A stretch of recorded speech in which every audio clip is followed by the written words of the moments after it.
Muy buenos días a todos. Muchas gracias por estar conectados ya. Vamos a dar inicio a la clase. Los veo caritas de que todavía están así. Todavía quiero seguir durmiendo, pero nos vamos a poner pilas el día de hoy porque terminamos la segunda unidad y que es lo que va a entrar en su segundo parcial. En su segundo parcial, óigame a mí.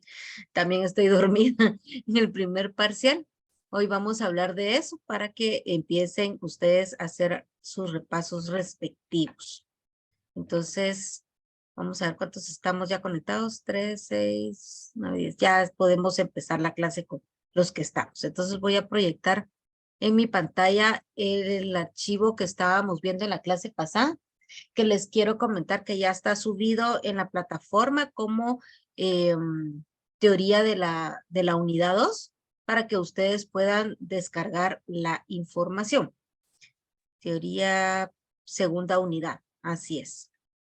Entonces ya tenemos la teoría de las dos unidades que llevamos avanzadas y que son las que van a entrar en nuestro parcial. Entonces, permítanme, aquí está. El día de hoy vamos a hablar sobre el diseño de la investigación.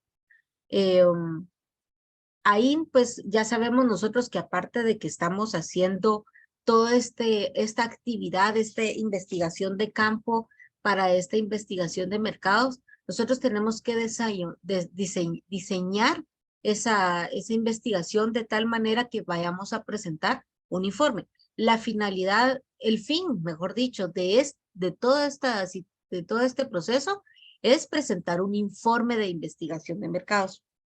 No es algo que pongamos en marcha nosotros o el departamento que esté asignado a ello, sino es presentar un plan, un proyecto de trabajo, el cual cuando ya sea analizado y aprobado, pues va a ser puesto en marcha, considerando ya todos los aspectos que tiene que abarcar esa investigación de mercados y que nosotros estamos haciendo, ¿verdad?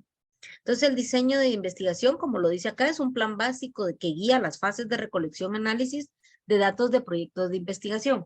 Ok, aquí está hablando todavía de un plan inicial. Yo estaba comentando de un plan final, cuando ya todos los resultados están dados, toda la investigación está realizada, y entonces se puede decir si sí o no se va a dar el proceso de esa investigación. En cambio, aquí estamos hablando de un plan básico inicial, que es el que me va a ayudar a mí a realizar el proyecto de investigación. Entonces, ¿qué diferencia hay entre uno y el otro? Bueno, el plan básico lo que nos va a ayudar a nosotros es establecer un cronograma, establecer un presupuesto básico o inicial con el cual nosotros vamos a trabajar toda esta investigación. O sea que vamos a hacer una planeación de una planeación, valga la redundancia, ¿no? Todo es planeado, sí, en esta vida todo lo tenemos que planear, sí. ¿Por qué? Porque si no tenemos un buen plan de trabajo, podemos empezar a investigar a diestra y siniestra, hacer actividades que después esa información no nos va a servir. Y como lo vimos en la clase anterior, vamos a perder ese dinero, esa inversión de tiempo y de dinero, y vamos a tener que volver a comenzar. E imagínense que hay empresas que no se pueden dar el lujo de empezar tarde las investigaciones, porque si empiezan tarde, la competencia les gana, ¿no? Entonces, este plan nos va a ayudar a nosotros a establecer cómo vamos a hacer esa investigación de mercados. Y para ello es que tenemos que plantearnos el problema, los temas que habíamos visto anterior, el planteamiento del problema, qué es lo que vamos a investigar, a dónde queremos llegar, cómo queremos llegar, porque entonces toda esa guía que vamos a establecer en ese momento nos va a servir para obtener esos objetivos que queremos alcanzar, de esa problemática o esa necesidad que estamos investigando. Es la estructura que especifica el tipo de información a recolectar, fuentes de datos, procedimientos y análisis de recolección. Las fuentes de datos pueden ser internas y externas. Bueno, ya vimos en clases pasadas, si no estoy mal, se vio en técnicas de investigación, también se vio en estadística básica, estadística inferencial, que teníamos que hacer, bueno, sí, ustedes sí, ya han visto estas clases. Ahí vamos a ver los diferentes tipos de información que podemos recolectar y sobre qué bases lo vamos a realizar. ¿De qué estoy hablando? De la encuesta, de los cuestionarios, de las bases de datos, de ir a investigar en tesis, de ir a ver en el INE si hay información de lo que nosotros estamos investigando.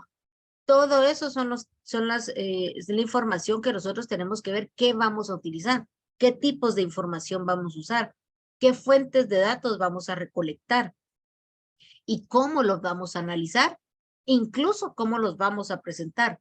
Porque recordémonos que en clases anteriores les he dicho, muchas personas somos más visuales que estar solo leyendo, entonces necesitamos gráficas, ¿no?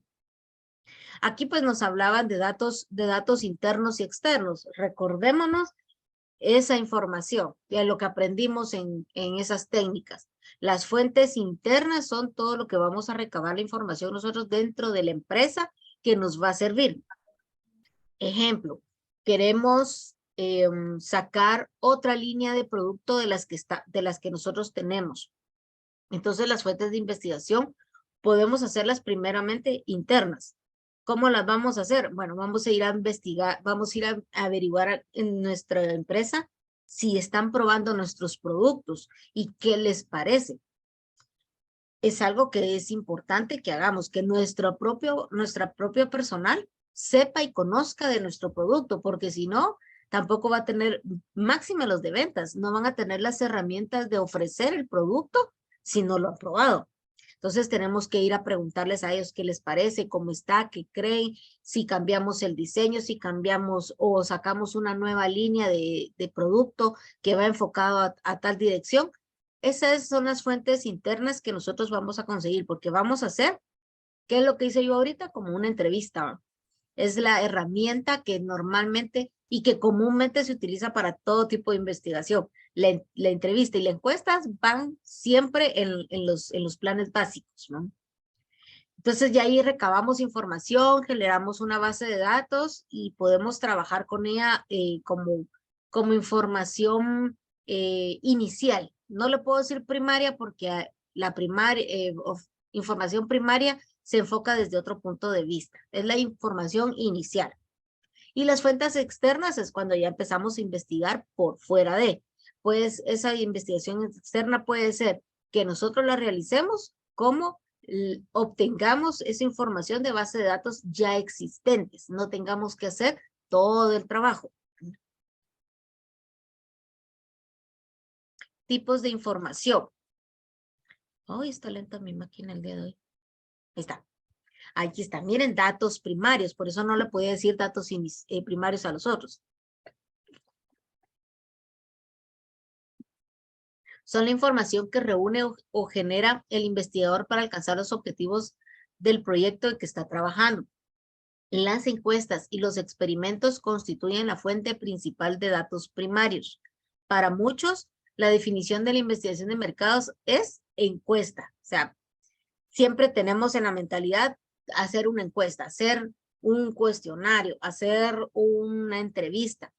Por eso cuando hicimos nosotros al inicio de este curso, hicimos una tarea de entrevista o encuesta. Entonces estábamos viendo que esa fue la primera herramienta que utilizamos para determinar en el proyecto anterior cómo vamos a trabajar con ello. Entonces ahí estábamos viendo, ya vimos nosotros también a grosso modo qué era la diferencia entre entrevista, encuesta o cuestionario. Son tres herramientas que nosotros tenemos que investigar y desarrollarlas bien para obtener esa información, esos datos primarios con los que nosotros vamos a trabajar. Aunque se trate de una fuente esencial de datos primarios, nunca debe explotarse sin antes haber determinado que los datos secundarios no satisfacen por sí mismos las necesidades de información. O sea, tenemos que tener primero, aquí ya vamos al revés, primero los datos secundarios para obtener después los datos primarios. ¿Por qué lo hacemos así? Para economizar tiempo y dinero. Esa es la prioridad, esa es la parte principal. Porque si nosotros ya tenemos datos secundarios, una base de datos, ya existe una encuesta o ya existe una entrevista, ¿Para qué voy a redundar yo sobre esa información si ya la tengo? Entonces, al obtener esos datos secundarios, yo reviso, yo analizo y lo que me haga falta es lo que yo voy a investigar como datos primarios. Entonces ya podemos venir y nosotros establecer, miren, esta encuesta no está completa a lo que yo necesito. Hay unos datos, unos ítems que sí me sirven, pero yo voy a sacar estos otros datos en esta nueva encuesta porque es lo que me va a servir a mí, perdón. Porque ya sabemos que esos datos secundarios están elaborados o presentados con base a otros productos que tal vez no están al 100% con nosotros, ¿verdad? Entonces ya vamos nosotros sacando esa información.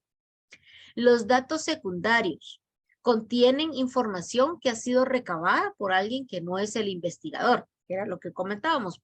Aquí en Guatemala la base fundamental de datos secundarios la vamos a encontrar en el Instituto Nacional de Estadística, en el INE. Ahí miren, información extensa para nosotros poder investigar principalmente. Y segundo, la parte de la elaboración de la presentación de tesis. Cada universidad tiene una copia de las tesis que elabora cada uno de los futuros profesionales.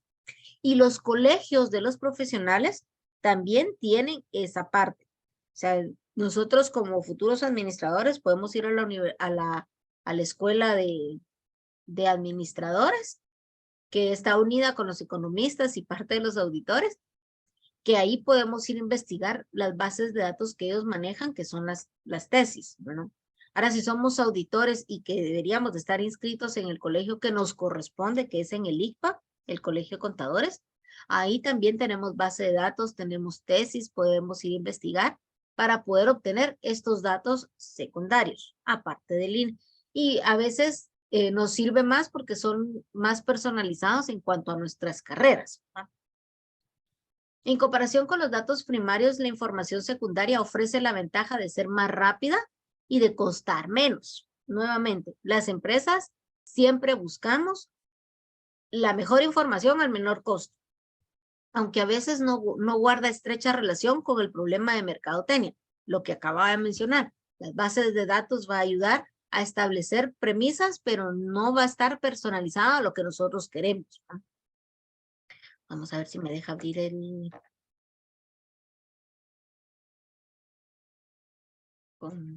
omitir comprobación. No sé si se le está proyectando el link que acabo de habilitar o seguimos con el PowerPoint. ¿Me cuentan, por favor? Con el PowerPoint link. Ah, va, entonces sí voy a dejar de compartir y me voy para lo que acabo de abrir. Listo.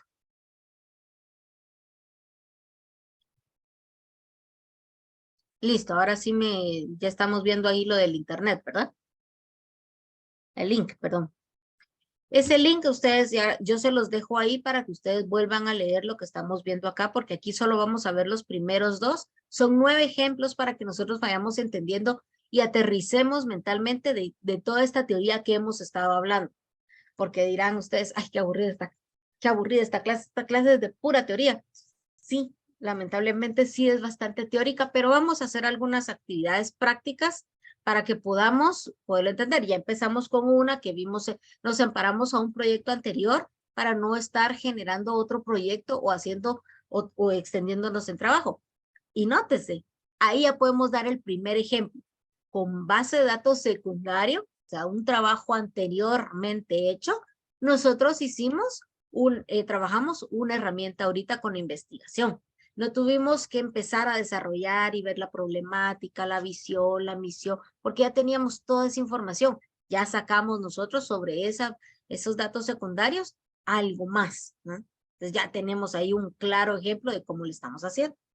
9 ejemplos destacados de investigación de mercados. Bueno, aquí hay aquí hay teoría también que ustedes pueden leer, pero aquí hay 9 ejemplos de empresas que trabajaron investigación de mercados y derivado de esa investigación de mercados pudieron sacar su producto o mejorar lo que estaban haciendo investigación. Veamos los primeros, dice. Alibaba. ¿Qué hizo Alibaba? Listo. La investigación de mercados de Alibaba. ¿Qué hallazgos querían tener ellos? buscaban seguridad en las transacciones. Vieron que una de las necesidades que había con sus consumidores era que ellos estaban buscando una necesidad de seguridad, porque hoy por hoy casi todas las cosas se están trabajando a través de en línea. Ahora ya existe el marketplace en el Facebook y ahí podemos comprar.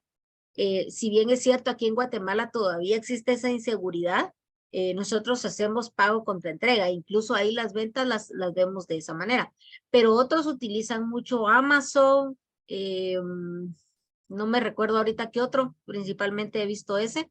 Yo no tengo la costumbre de comprar en línea tampoco, sigo siendo insegura en eso, pero compramos en Amazon y mandamos a traer un producto que sale, incluso importándolo, me sale más barato que comprarlo aquí y hacemos pagos en línea.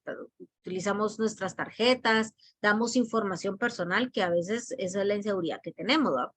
Entonces, esa fue una de las necesidades que detectó Alibaba y las acciones que emprendieron ellos para mitigar esa necesidad fue crear un sistema de reseñas, donde la reseña le dice a uno, miren, yo compré así, la seguridad es buena, no tuve ningún problema, no me clonaron mi tarjeta, no tuve inconvenientes, ¿no? Las pymes usualmente tenían problemas al tratar con proveedores extranjeros. Sí, las grandes empresas, para ellos es mucho más fácil porque obligadamente tienen que estar actualizados para poder generar sus ventas, para obtener sus productos. Pero las pequeñas empresas, que son las famosas pymes, todavía podemos darnos el lujo de no estar obligados en esa parte y comprar localmente todavía y no hacerlo de forma exterior. Entonces ellos querían captar ese mercado. ¿De qué manera mitigaron esa necesidad? Diseñando una plataforma B2B. Luego encontraron también otro problema, otro planteamiento de problema, que el público valoraba la equidad de género. Uy, para eso todo, ya sabemos nosotros toda esta situación de las equidades de género que se está dando. Entonces ellos implementaron acciones como políticas y en estas lograron captar casi la mitad, dice, de la plantilla que son mujeres. O sea, la mayoría en su mitad de consumidores somos clientes mujeres. ¿Qué vende Alibaba? Para que nosotros sepamos qué es toda esta información que tiene acá. Alibaba es como un semaco en línea. Yo no sé si alguien ya ha tenido la experiencia de entrar a la página de Alibaba o ha comprado con ellos. No lo conocemos, ¿verdad? Sí, es una información que habría que investigarlo un poquito para saber, porque esa es la otra cosa. Nosotros tenemos que tener una noción de la información para poder saber de qué se trata. Vamos a dejar de compartir esta, les voy a presentar esta otra. Esta es la página de Alibaba, alibaba.com. Si se dan cuenta, ellos tienen equipos comerciales, como equipos de publicidad, financieros, suministros de restaurantes, máquinas, materiales. Tienen de hogar y jardín, construcción y bienes raíces, madre, niños y juguetes. Es como un Amazon, miren. Equipaje, bolsos, estuches, regalos, artesanías, electrónicos y todas las demás categorías. Y ahí vamos viendo, miren, hasta gorras. Es un Amazon que no se conocía como se conoce Amazon, porque no se había dado esa publicidad tan grande o tenían todas estas restricciones que no les permitía llegar a los clientes que tenían que llegar.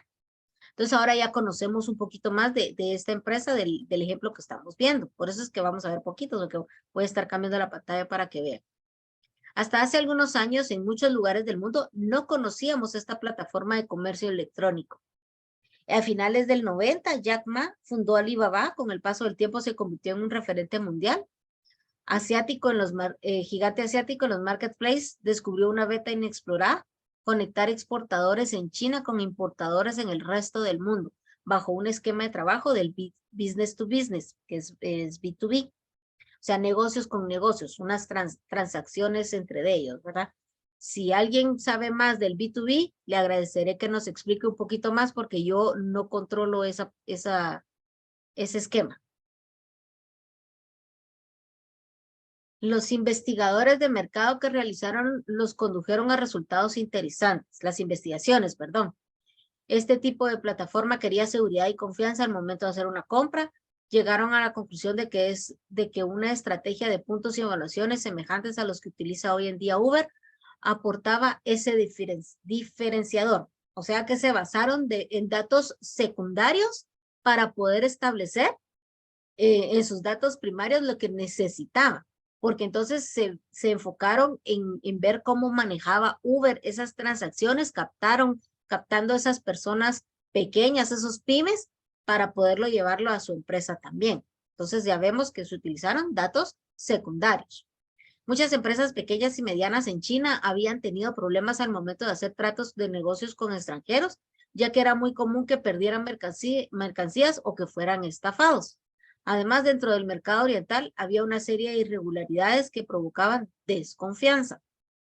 Ya sabemos nosotros que el producto chino no es muy bueno. Siempre tiene algún defecto, no es durable y no tenemos cómo reclamar garantías. Entonces, esa era la parte donde tenían los problemas, aparte de que ellos cuando empezaron a exportar su producto y la gente vio que sí, por muy chafita que sea, me interesaba más por el costo, igual fueron también bastante, como decía aquí, vamos a ver, estafados, que fueran estafados. Entonces ellos, cuando uno trabaja con chinos, coreanos o japoneses incluso, siempre tenemos que dar el pago anticipado. Si no es que el 100%, un 80%, con tal de no perder la información. Actualmente en una de las empresas donde estoy yo, que comparto oficinas, ellos hacen importaciones de suministros para impresión digital y trabajan mucho con chinos y siempre tienen que pagar primero antes de hacer el despacho. Si no hay ese pago, no hacen el despacho, ¿verdad?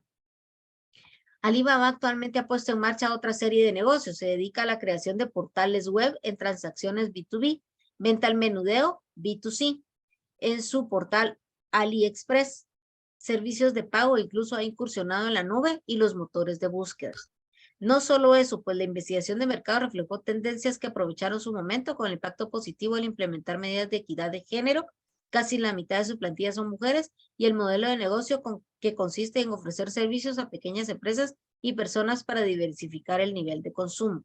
Como resultado, el rostro humano de Alibaba ha rendido frutos. Estamos viendo entonces que ellos necesitaron esta investigación de mercado, plantearse ese departamento en específico para mejorar. Y no solo lo plantearon para poder dar a conocer su página, que ahora ya muchos conocemos y hacemos negociaciones con él, sino que ese departamento todavía lo dejó trabajando y están incursionando en otras ramas. Ya sabemos nosotros, como dice el dicho, no hay que poner todos los huevos en una canasta. Tenemos que empezar a ver cómo nos diversificamos, porque si no, podrían morir en el intento. Un ejemplo claro es esta empresa donde les comento que importa productos chinos. Ellos estaban bajo una misma línea, pero hoy por hoy esa línea ya no es tan accesible, o sea, ya no se vende porque ya está saturado, es venta de equipos, ya está tan saturado que les cuesta colocar equipos. Entonces han tenido que incursionar en otros equipos de otra línea para no perder el negocio. Ya tienen más de 20 años de estar trabajando, de estar en el mercado ellos, que si no se hubieran diversificado, la empresa se muere. Entonces, así está pasando con Alibaba. No solo se encargaron con una, sino vieron un nicho de mercado ahí también y empezaron a incursionar en otras líneas también. Entonces, ya vamos bien. Por eso es que si ustedes se dan cuenta, aquí en Guatemala hay una empresa con un montón de negocios, porque ellos no están colocando sus ingresos o sus aportaciones de capital en un solo negocio. Lo están haciendo en varios para que el que dé bien se enfoquen más, y los que no estén dando tanto, vean cómo lo pueden mejorar, ¿va? El segundo ejemplo es de Coca-Cola. Bueno, sí, este es el que quería hablar. ¿Se recuerdan ustedes que hubo un tiempo en que las latas de Coca-Cola venían con nombre? E incluso en la valla publicitaria que estaba en una pasarela del Aguilar Batres, donde está la Coca-Cola, estaban hasta las latas con nombre, que José, que Juan, que Miguel. Miren, eso dio un repunte, las ventas de Coca-Cola se dispararon. Yo tengo unos compañeros que trabajan ahí, me dicen, mira, las ventas se incrementaron ni siquiera en un 10%, nos fuimos hasta un 50, 60% de ventas, se hizo un repunte de esa información. ¿Por qué? Porque la gente iba a comprar la Coca-Cola pidiéndole a Dios que apareciera su nombre. Y para los que tenemos nombres que no son muy comunes, uno decía, bueno, por lo menos que aparezca mi apellido, pues, porque, bueno, en mi caso yo todavía estoy con que mi nombre no es muy común todavía, el nombre de Silvana. Se proliferó un poco el nombre cuando se dio una novela donde estaba Belinda, y Belinda creo que era la que tenía el nombre de Silvana. Entonces ahí empezó, que ahora ya conozco gente que son 20 años menores que yo, que sí, ya, varias Silvanas conozco ahí, ¿verdad? Entonces, ahí, ¿qué hizo Coca-Cola? Primero, estableció la problemática. Buscaban captar más consumidores, y los consumidores querían que los reconocieran, que los nombraran. Entonces, poniéndolo en forma de investigación, se dice los consumidores buscaban personalización, o sea, que nos tomaran como de primera mano, ¿verdad? ¿Qué acciones tomó Coca-Cola después de realizar las investigaciones de mercado que hizo? Distribuyó latas con nombres y apellidos comunes. Pero no solo eso bastó. Para todas aquellas personas, por eso lo mencioné, que tenemos nombres extraños, nombres raros o apellidos, hay gente que todavía tiene apellidos, que entonces no entraban dentro de esa distribución de latas de apellidos o nombres comunes. Entonces, dentro de esa investigación, sacaron la segunda problemática.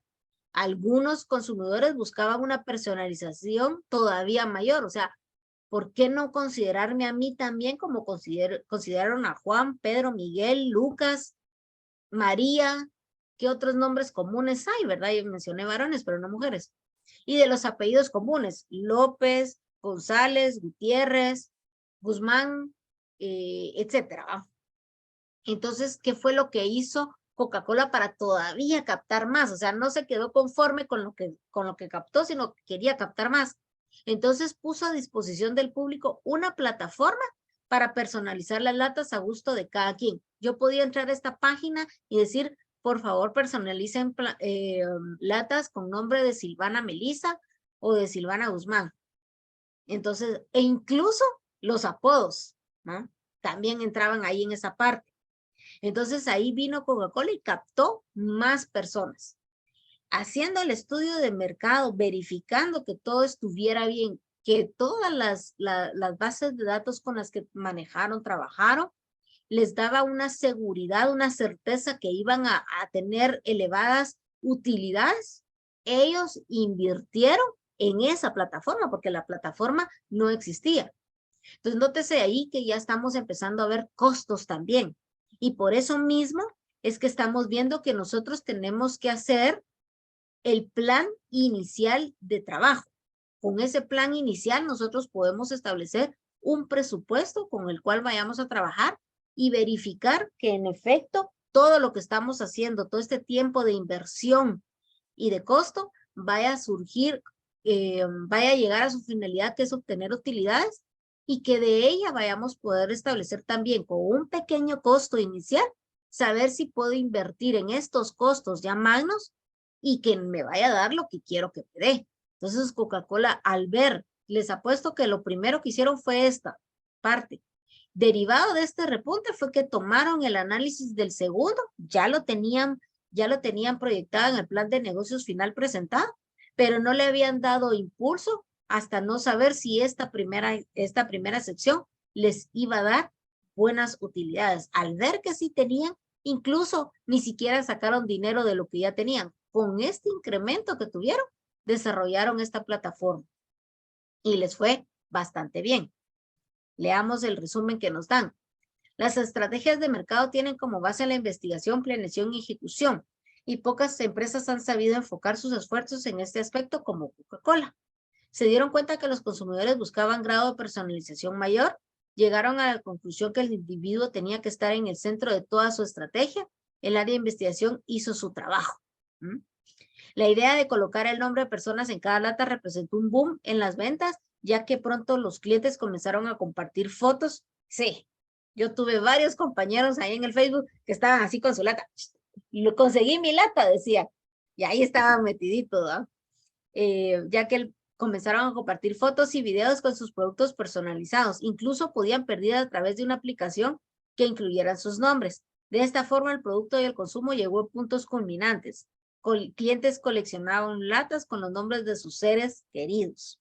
Aquellos que les gusta coleccionar. Yo no sé si han visto, hay personas que tienen barras de colección o armarios. El armario de la abuelita va con las colecciones como las de McDonald's.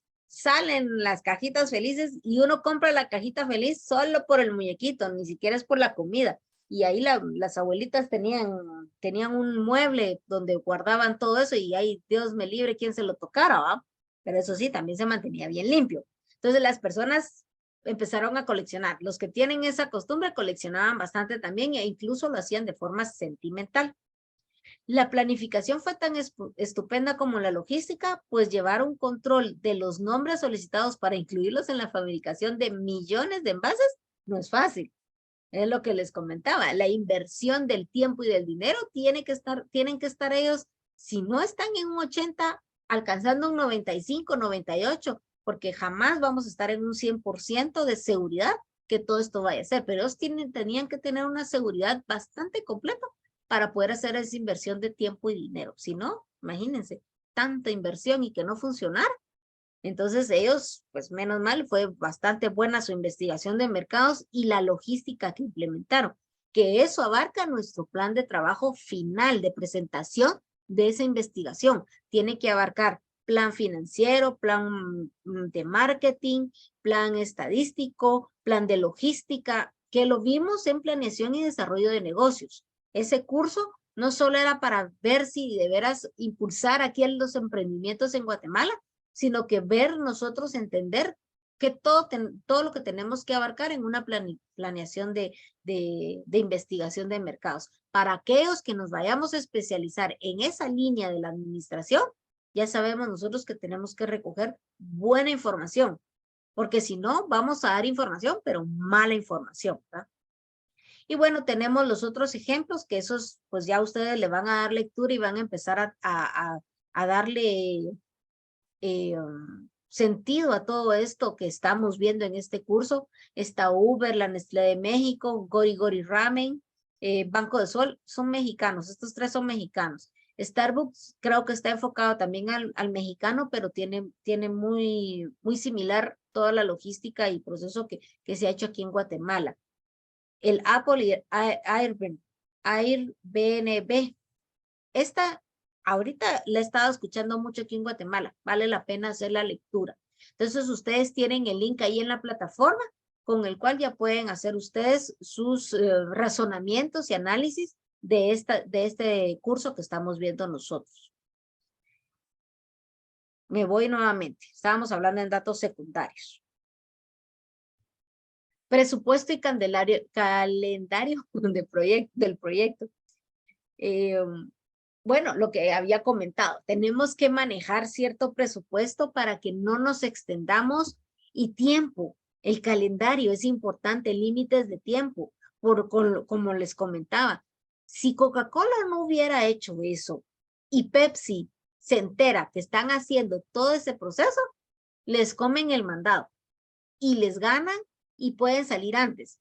Yo no sé si ustedes vieron, bueno, nosotros de mujeres nos gusta ver las películas, pero está la película esa como cuando tenga 30 años, de una niña que quiere ser grande y está Jennifer Garner y ahora es de 30 años y empieza ella sus proyectos en una empresa publicitaria. ¿Y qué pasaba en esa empresa? Resulta que ella tenía la parte de mercadeo y cada vez que mencionaban una novedad para publicitar su revista, la otra revista se las ganaba y empezaba a sacar la información, porque el que saca primero tiene el auge, tiene la captación del mercado.